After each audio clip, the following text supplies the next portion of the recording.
11 years ago today, thousands of Americans lost their life in the tragic events of 9/11. The terrorist September 11th attacks by al-Qaeda resulted in almost 3,000 deaths that day alone.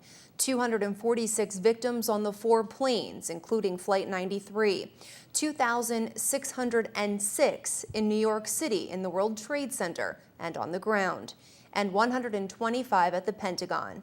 Tonight on News 13, we reflect on that sad day 11 years ago, and we start first at Holy Rosary Church in Hazleton, where over the weekend, hundreds of local emergency workers gathered to pay tribute to the many men and women who died trying to save lives on 9/11.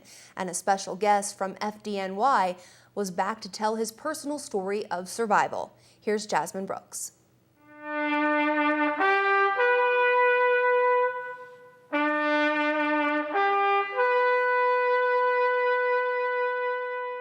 On September 11th, 2001, America changed forever. On that Tuesday morning, over 3,000 people lost their lives when terrorists attacked American soil by hijacking 4 planes. 2 of those planes piloted straight into the World Trade Center in New York City. Joe Torrillo was right outside of the South Tower when the first plane hit. He tried to run, but was hit in the head by a piece of steel. Torrillo, along with so many others, was buried alive. We couldn't see, we couldn't touch each other, we couldn't move, we were pinned, and people were screaming at the top of their lungs in the darkness. We were basically all suffocating, and then we were in the middle of all these fires, and I assumed I'd suffocate or burn to death or do both. And after a while, you know, those screams turned into cries, cries turned into whimpers, and one by one the whimpers had all turned into silence. I imagined they all died, and I was still breathing and very much alive. Torrillo was eventually rescued, his life saved. But what about those men and women who never made it home that day? Those are the people we remember today.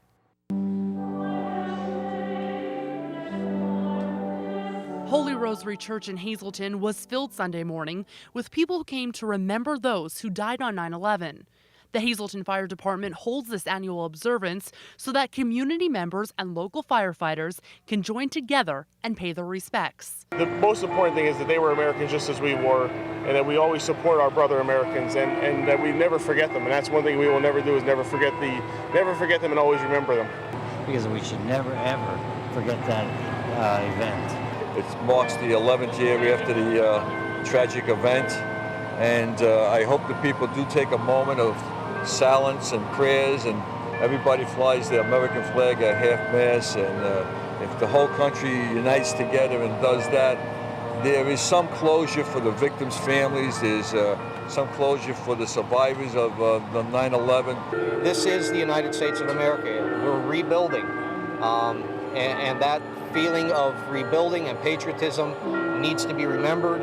It's not a day anymore to just sit and mourn about those that passed.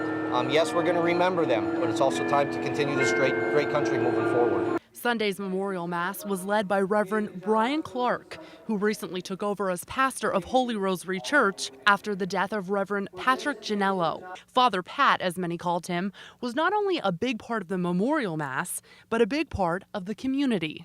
Father Pat was truly, he's one of a kind. He really, truly loved the fire department, and he really enjoyed doing this 9/11 Mass every year with us. He's been doing it for, like I said, 9 years, would have been 10 years this year. And he just really was like a kid on this with this Mass. He really, I think everybody in Hazleton knew Father Pat.